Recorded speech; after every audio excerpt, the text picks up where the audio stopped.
Welcome to today's Global Connections program. I'm Bill Miller. What is NEPAD, the new Partnership for African Development? How does NEPAD work in tandem to help accomplish many of the United Nations Millennium Development Goals, to reduce abject poverty, to empower women, and to promote sustainable development? We'll be back in just a moment to talk about these and other important issues.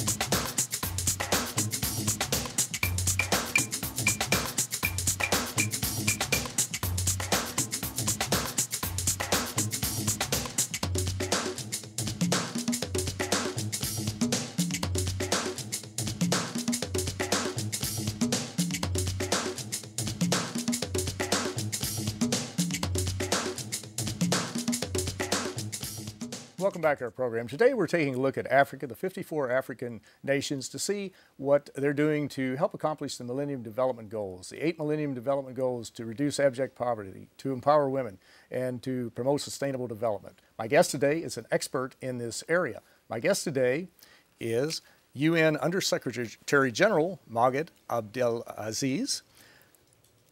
The UN Undersecretary General is the Special Advisor on Africa, a position he's held since May 17, 2012. Previously, Ambassador Abdelaziz served as permanent representative of Egypt to the United Nations. He has a very impressive and extensive career in various capacities, such as serving as Vice President of the United Nations Economic and Social Council from 2011 to 2012, and he was Vice President of the United Nations General Assembly 2008 to 2009. Ambassador Abdelaziz played a leading role in the establishment of the Human Rights Council and the Peace Building Commission, as well as the elaboration and adoption of the UN Global Counterterrorism Strategy and the Millennium Development Goals. Ambassador Abdelaziz, welcome to Global Connections Television. Thank you very much, Bill. I appreciate you being with me today. Let's jump right into it. I mentioned NEPAD, the new Partnership for African Development. Basically, what is it, when was it formed, and what are some of its major goals? Well, NEPAD was formed about 12 years ago, and it marked a shift in the relationship in development between developing and developed countries. It is to mark the turn from the aid giving and aid recipient into a partnership for development activities. And these development activities are centered around 6 clusters and are meant to ensure better coordination between developed and developing countries, and to ensure implementation of projects that would come with a large benefit for African countries as well. So it has achieved a lot of successes over the past 12 years, and it will continue in the future. Of course, we are suffering nowadays from the repercussions of economic and financial crisis, and we will be recovering from that soon, I hope. And yes, most assuredly, we all do. And that is slowing a little bit the progress. But we have a lot of activities, and my office is working on a lot of promotion and of advocacy to ensure that the NEPAD gets on its full implementation objectives in the future. Activities such as agriculture and food security, such as climate change, such as women empowerment, peace and security, and other issues. And these are all integrated vision that have been crafted by the African leaders at the summit level, and has been taken as a vehicle to achieve better economic performance vis-a-vis better governing structures and better democracy rules, and application for democratic and better doing for African leaders and their people. Now, we'll get into those themes, but we might be able to just tie them into some of the 8 Millennium Development Goals. And of course, we saw in 2000, the United Nations, the majority of the countries of the General Assembly came together and developed the UN Millennium Development Goals, 8 logical, practical, measurable goals to reduce abject poverty by 50% by 2015, to promote universal primary school education, to reduce infant and maternal mortality rates, to do a variety of things. I won't go through all of them, but today, what are some of the major goals that you're focusing on? I know we were talking about 54 countries in Africa, so we're talking about a large number of countries, but what are some of the major activities underway to focus on some of these Millennium Development Goals, and of course to tie them into the themes, the 6 areas that you mentioned, but what are some of the key ones that you're focusing on? The key ones are the ones related to issues of economic development, like poverty eradication. Poverty eradication in Africa, yes, we are doing better in measurable context of in poverty eradication, but still, those $1 a day people in Africa are still in the large numbers, and that is where we will not. It is expected that Africa is not going to make it for the poverty eradication goal. In some other goals that like women and like education and like others, Africa has achieved better percentages in that regard. So we are focusing now on shaping the United Nations strategy in support for the African developmental goals within the 8 MDGs and within the 6 clusters of the NEPAD, and also taking into consideration the overall structure of development for the next for up till the 2015 anticipated summit, to review the implementation of the MDGs and to take action on the post-2015 development agenda. So, and also within that will fall also the implementation of other United Nations commitments that have been made to Africa. The Declaration on African Development Needs in 2008, the African needs with regard to the MDGs declaration, which was adopted in 2009, and the commitments that have been made by major blocs and of developed countries like the G8, the African Action Plan, and the Kananasikis and the L'Aquila summits commitments to support Africa in, for instance, in the agriculture and food security, and many other aspects like that. We're trying to garner the maximum possible support for Africa to meet the deadline in as many as possible of the 8 aspects of the MDGs. Now, Africa is the 2nd most populous country and the 2nd largest country, right behind Asia, I guess. And well, you mentioned poverty and poverty reduction, which is so important. Of course, there are many slums in Africa, and there's much poverty in Africa, but there's poverty all in every country, probably to some degree. But as you focus on that Millennium Development Goal #1 of reducing abject poverty, are there some best practices that are underway in some of the countries? I can't pick them out, maybe Uganda or South Africa or wherever. I don't want to single out one country, but are there some best practices that could help people who live in the slums, who really are living under $1 a day or $1.25 US per day, to help them to develop their educational capacity, to get a job, to provide a better standard of living for their family, and to get out of poverty, out of the slum? Yeah, I mean, best practices, we'll have to start from the nexus between development and peace and security. And in order to ensure that development activities are going to achieve its objectives, we have to look into how to settle the peace and security problems in Africa. Africa has a lot of problems in the peace and security, and that is scaring investors and scaring business people away from Africa.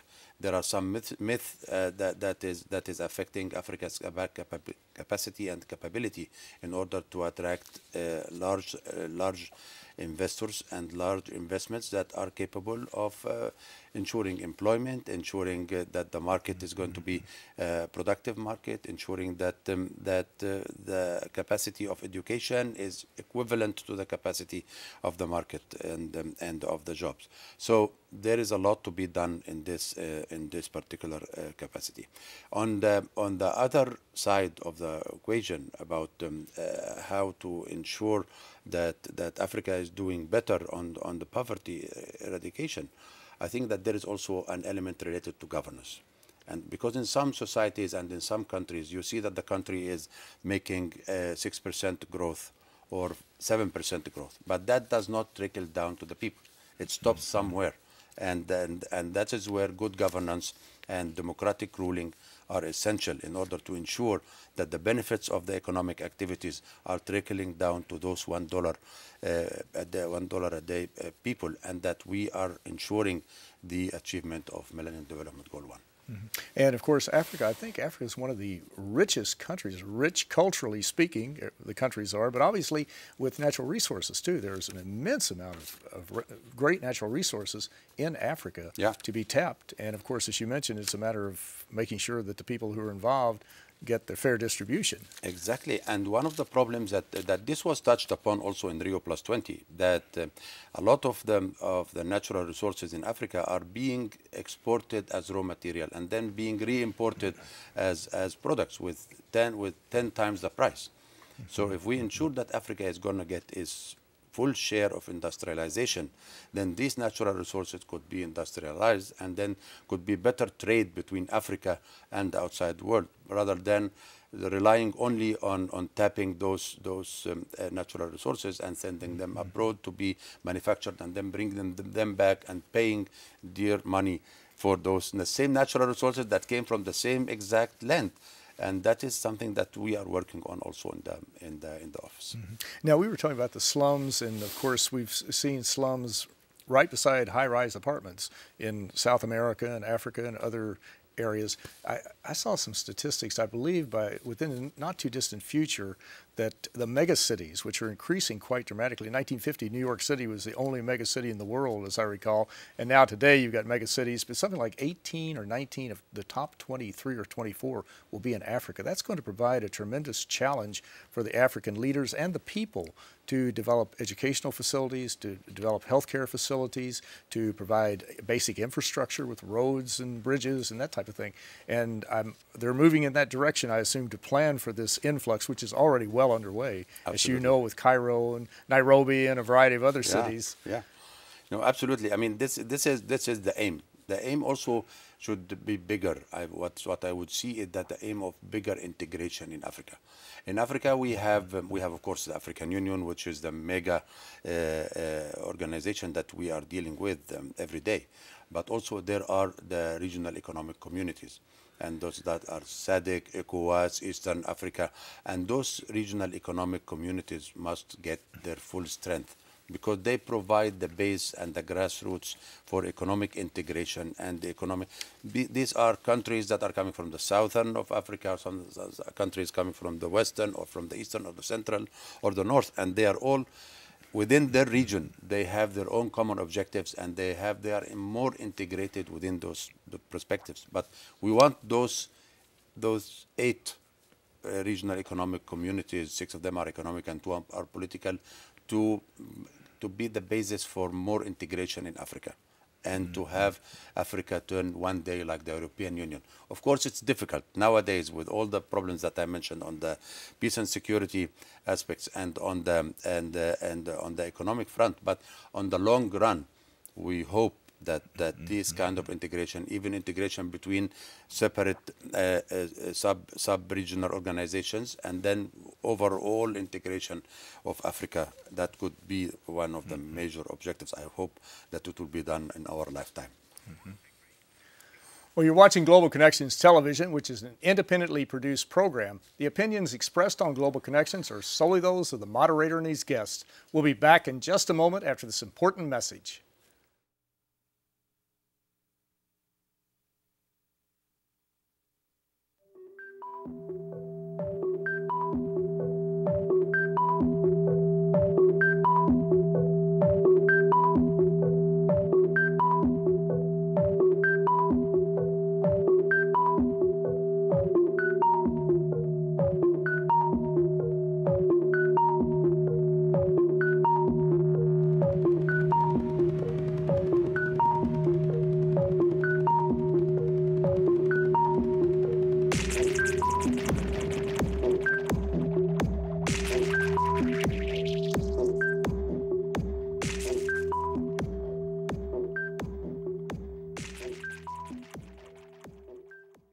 Welcome back to our program. Today we're looking at Africa and what the 54 African countries are doing to help achieve the United Nations Millennium Development Goals. My guest today is an expert in this area. My guest today is the UN Undersecretary General for a special advisor on Africa, Mr. Maged Abdelaziz, and he's held this position since May 17, 2012. Previously, Ambassador Abdelaziz served as permanent representative of Egypt to the United Nations. Mr. Ambassador, we're talking about Africa, a very important part of the world, a very important continent with 54 important countries.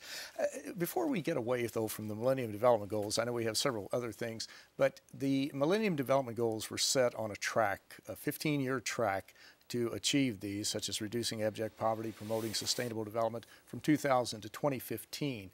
We're getting close to 2015. What's going to happen? I know in many areas, you mentioned in Africa, some countries are up on some of the goals, some are down.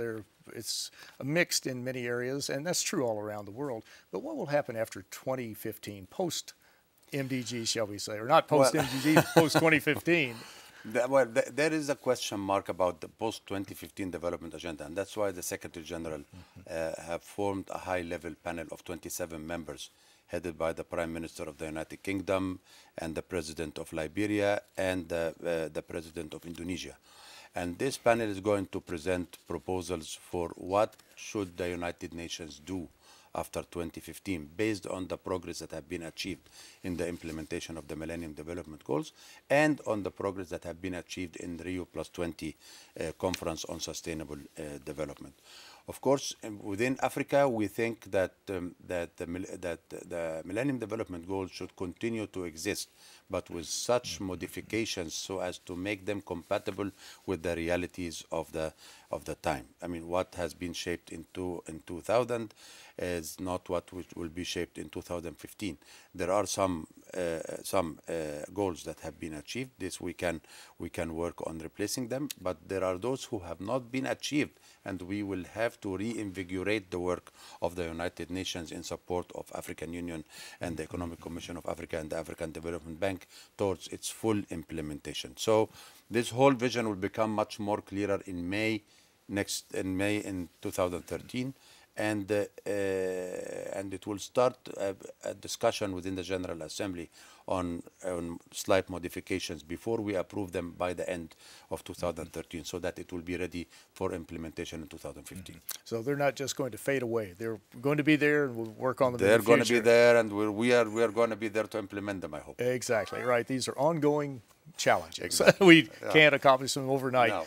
Well, Africa, as I mentioned, is a very interesting continent, and there's so much going on, but let's focus just a few minutes and maybe just get your opinions on some of the things going on in that area of the world. For example, we've heard a lot about the Arab Spring. We see there are various UN peacekeeping missions in the Democratic Republic of Congo, in Sudan. You've got the activities going on in the Sahel region. Let's start off with Sahel. First off, where is the Sahel? What are we talking about? And what are some of the issues confronting the people in that area? Well, the Sahel area is an area in West Africa, and it started with the current situation in Mali, where a coup d'etat took place from the military, and it's governing the northern part of Mali vis-a-vis the southern part of Mali that is under control of the government. And they are asking for improvement of the conditions and for the young generation, for employment, for better education, for services, and etc. It is trickling down from the Arab Spring in the north, going all the way down into the countries of West Africa. Some other problems are surrounding for Guinea-Bissau related to governance issues, some disputes about who is the president, the current president and the ex-president. There has been a discussion about who is going to deliver the statement in the General Assembly some weeks ago. And then there is also the problems related to drug trafficking in Guinea-Bissau. So there are a lot of minor problems that are in the Sahel region. The Secretary General took command of this issue, and he convened the high-level summit on the Sahel region. Was attended by about 24 African leaders plus leaders from outside Africa, from the developed world, and he presented a full strategy for dealing with the problems of the Sahel region. And it was just announced that Romano Prodi is going to be the Secretary General special envoy to work on the Sahel region. And we are working in close collaboration with the Department of Political Affairs and the Department of Peacekeeping Operation, and trying to see what exactly could be done. You know that the countries of the West, the ECOWAS, asked for a military intervention, and this matter is going to be discussed in the Security Council about 2-3 weeks from now.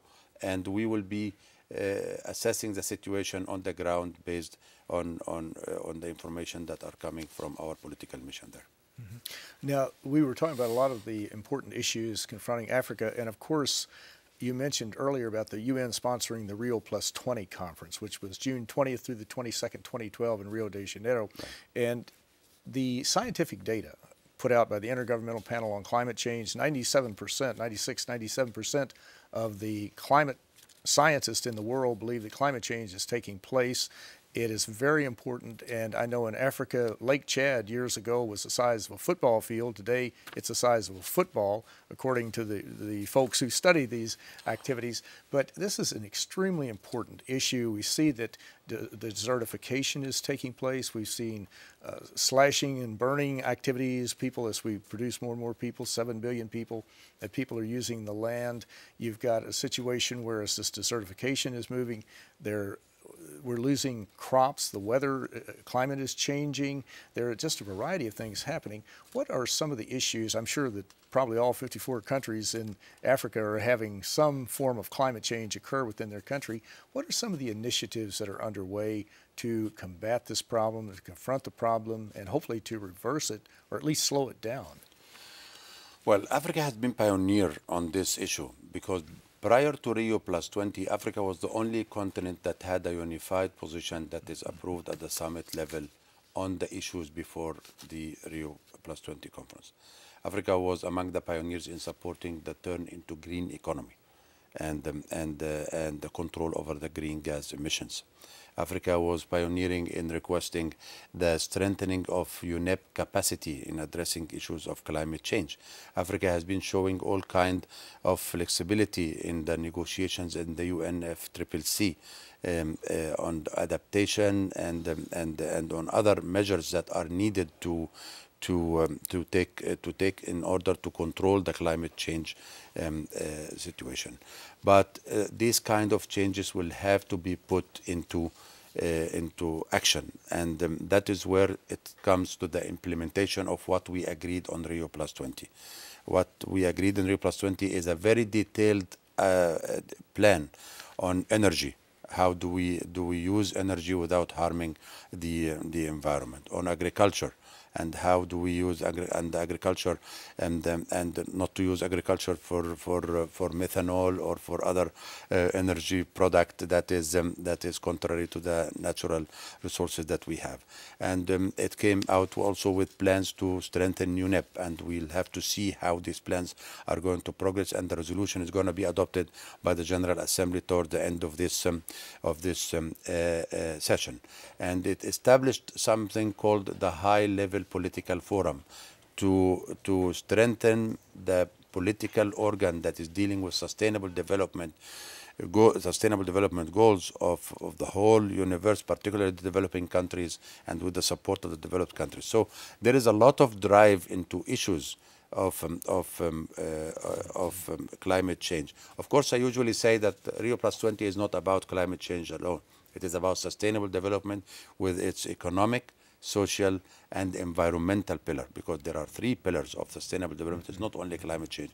So we'll have to ensure that this climate change will go hand in hand with development.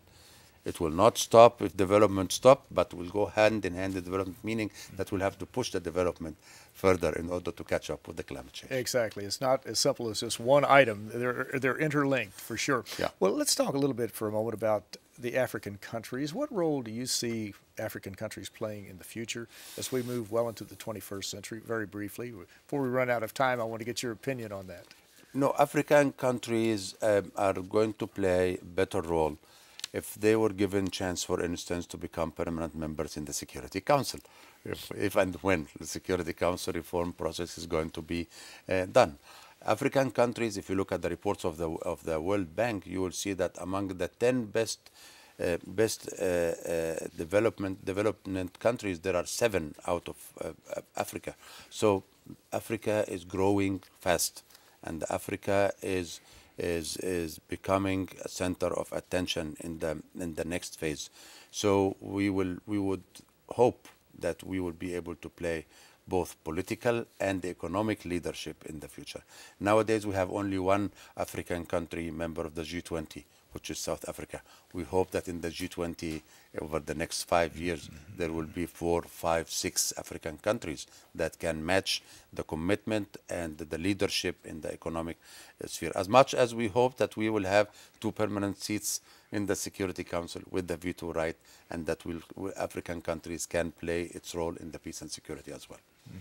Well, Ambassador Abdelaziz, I want to congratulate you for your new appointment. And again, you're working in a very important area of the world. It's an area that we don't read a lot of good news about, and a lot of that has to do with the media coverage. And I'd hoped that we'd have time to go into that today, but unfortunately we didn't. But the media do need to take another look at Africa, report the issues, the challenges confronting Africans, but also to report some of the positive things that are going on, because there are many, many positive things that are happening in every African country. But I want to thank you so very much for a very interesting and a very informative program. Thank you very much. Thank you very much for your interest. I'm Bill Miller. Thank you for joining us on today's Global Connections program.